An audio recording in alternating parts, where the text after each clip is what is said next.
अस्सलाम वालेकुम viewers, how are you? Hope you all are fine. जैसे कि हमने अपनी पिछली वीडियो में पढ़ा है इम प्रॉपर सबसेट के बारे में, तो आज हम मैथ वाइज बुक्स क्लास 6 में से पढ़ेंगे दूसरा टॉपिक जो है हमारे पास इम प्रॉपर सबसेट। तो इम प्रॉपर सबसेट किसे कहते हैं, ये मैंने वीडियो इसलिए अलग बनाई है इसलिए ये वीडियो उससे ज़्यादा लंबी होनी थी, क्योंकि इसमें हमने समझना है कि इम प्रॉपर सबसेट हम कहते किसे हैं।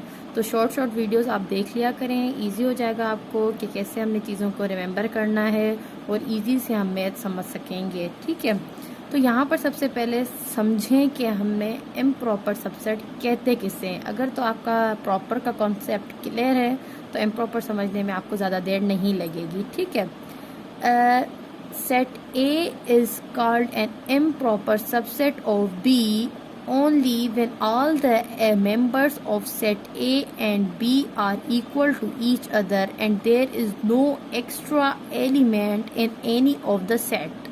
अब प्रॉपर सेट में हमने क्या पढ़ा था? प्रॉपर सेट में दूसरा सबसेट उसका तब बनता है जब एक के पास एटलीस्ट कम से कम एक एलिमेंट ज़्यादा हो या उससे ज़्यादा भी हो सकते हैं। लेकिन इम्प्रॉपर सबसेट हम किससे कहते हैं? कह रहे हैं इम्प्रॉपर सबसेट हम उसे कहते हैं जब हमारे पास दो सेट्स गिवन हो, मतलब सेट ए भी हो हमारे पास और सेट बी भी हो, are equal to each other, दोनों ही इक्वल होने चाहिए। ठीक है, जैसे कि हमारे पास अगर ए बी सी है सेट ए, तो बी हमारे पास क्या होगा? ए बी सी, दोनों ही सेट इक्वल्स हो जाएंगे। ठीक है, कह रहे हैं and there is no extra element. अब इनमें कोई भी एक्स्ट्रा एलिमेंट नहीं होना चाहिए। जैसे कि अगर हमने सेट बना लिया है, मैं कहती हूँ कि यहाँ पर हमारे पास सेट ए है, ए बी और सी सेट ए है। ठीक है, और दूसरा सेट उन्होंने कहा है सेट बी होना चाहिए। दोनों ही आपस में क्या होने चाहिए? इक्वल होने चाहिए। तो इक्वल, जैसे कि हम पढ़ा है इक्वल सेट हम किसे कहते हैं, तो दोनों को हमने क्या कर लिया है? इक्वल कर लिया है। और कह रहे हैं there is no any extra element in any of the sets. अब दोनों के पास कोई भी एक्स्ट्रा एलिमेंट ना हो, ऐसा ना हो कि इसके पास डी हो, ऐसा ना हो कि इसके पास डी हो या ई हो, कोई भी एक्स्ट्रा एलिमेंट इन दोनों के पास नहीं हो, तो हम कहेंगे कि ये दोनों आपस में क्या है? एक दूसरे के इम्प्रॉपर सबसेट हैं। अब आगे पढ़ें, improper subset can be also said to be the subset. अब इम्प्रॉपर सबसेट को हम ये कह सकते हैं कि वो अब सबसेट है तो आपको पता है कि यकीनन ये सबसेट होना ही चाहिए। मतलब अगर हम सेट ए उठाते हैं तो यकीनन जो सेट बी होगा वो उसका सबसेट ही होगा। अब कह रहे हैं कि फॉर द सबसेट, अब हम क्या, sorry, every subset has one improper subset, the set itself. अब कह रहे हैं हर एक सेट के पास जो उसका इम्प्रॉपर सबसेट क्या होता है, वो उसका खुद ही का ही सबसेट होता है। जैसे कि अगर यहाँ पर देखा जाए कि हम सबसेट्स तो बहुत होते हैं, जिसके हमने सीखा हुआ है कि अगर हमने सेट के सबसेट निकालने हैं तो ए भी हो सकता है, इसका बी भी हो सकता है और इसका क्या हो सकता है? सी भी हो सकता है। ये आपको चीज़ मालूम है। लेकिन कह रहे हैं इम्प्रॉपर सबसेट क्या होगा?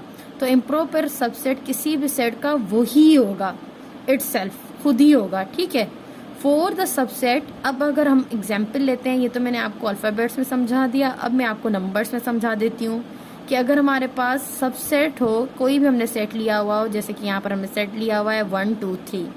अब कहने इसका इम्प्रॉपर सबसेट क्या होगा? तो मैंने ऊपर वाली पॉइंट में इसमें ये क्लियर कर दिया है कि इसका इम्प्रॉपर सबसेट क्या होगा? वो खुद ही होगा। तो for the subset 1 2 3 itself only improper subset is 1 2 3। अब जो यहाँ पर कह रहे हैं कि इसका जो सबसेट था वो खुद ही था, तो इसका इम्प्रॉपर सबसेट क्या आना चाहिए था? 1 2 3। बिल्कुल ठीक। अब कह रहे हैं if A is an improper subset of B, अगर ए हमारे पास है वो इम्प्रॉपर सबसेट है बी का, तो हम इसको कैसे लिख सकते हैं? ये हमें पता है, जब हम सबसेट बनाते हैं तो उसकी ये निशानी देते हैं। लेकिन अगर हम इम्प्रॉपर बना रहे हैं, क्योंकि वो दोनों ही आपस में इक्वल हो रहे हैं, तो इक्वल के लिए हमने यहाँ पर ये साइन देनी है। हमने बताना है कि ये जो सेट ए है और सेट बी है वो आपस में क्या है? इक्वल है, दोनों ही इक्वल हैं। And contains all the elements of set ए, और सेट बी जो है या सेट ए जो है वो दोनों ही आपस में सारे ही एलिमेंट्स कंटेन कर रहे हैं, किसी के पास भी कोई एक्स्ट्रा एलिमेंट नहीं है। हेंस ऑलवेज इक्वल टू ए। यहाँ सेट जो बी है वो हमेशा इक्वल किसके होगा? सेट ए के होगा। यहाँ सेट ए जो है वो हमेशा इक्वल किसके होगा? सेट बी के होगा। तो प्रॉपर में हमने सिंपल पढ़ा था कि प्रॉपर में हमारे पास एटलीस्ट कम से कम एक नंबर ज़्यादा होना चाहिए या एक से ज़्यादा भी हो सकते हैं। लेकिन हमारे पास जो इम्प्रॉपर सबसेट है वो एक सेट का खुद ही इम्प्रॉपर होगा, ठीक है। जैसे कि यहाँ पर मैंने आपको इस एग्जाम्पल में से भी समझा दिया और एक से भी समझा दिया, तो आपको आसानी हो जाएगी। अगर किसी भी चीज़ में आपको डिफ़िकल्टी हो रही हो तो आप मुझे कमेंट्स कर सकते हैं, ठीक है। कोई भी प्रॉब्लम हो मैं इंशाल्लाह कोशिश करूँगी कि आपको टाइम पर रिप्लाई करूँ और आपके लिए उस चीज़ पर वीडियो ले आऊँ। तो यहाँ पर भी मैंने अभी ये सोचा था कि स्कूल स्टार्ट हो गए हैं और बच्चों को बहुत ज़्यादा होमवर्क मिल रहे हैं। काफ़ी टाइम बच्चे जो हैं वो स्कूल में सवाल नहीं कर सकते कि टीचर ये चीज़ क्या थी, हमें समझ नहीं आई, तो वो वीडियोस के थ्रू अपना माइंड क्लियर कर सकते हैं। क्योंकि एक दफ़ा अगर आपसे कोई बात मिस हो गई है तो आप पीछे जाके फिर से वो चीज़ समझ सकते हैं और काफ़ी टाइम आप रिपीट भी कर सकते हैं एक वीडियो को, जितना आपको टाइम चाहिए। तो इंशाल्लाह अब नेक्स्ट वीडियो में अब आपके साथ एक्सरसाइज शेयर करूँगी, क्योंकि इस बुक के हिसाब से कि मैंने आपको सारी ही चीज़ें आपकी क्लियर करवा दी हैं।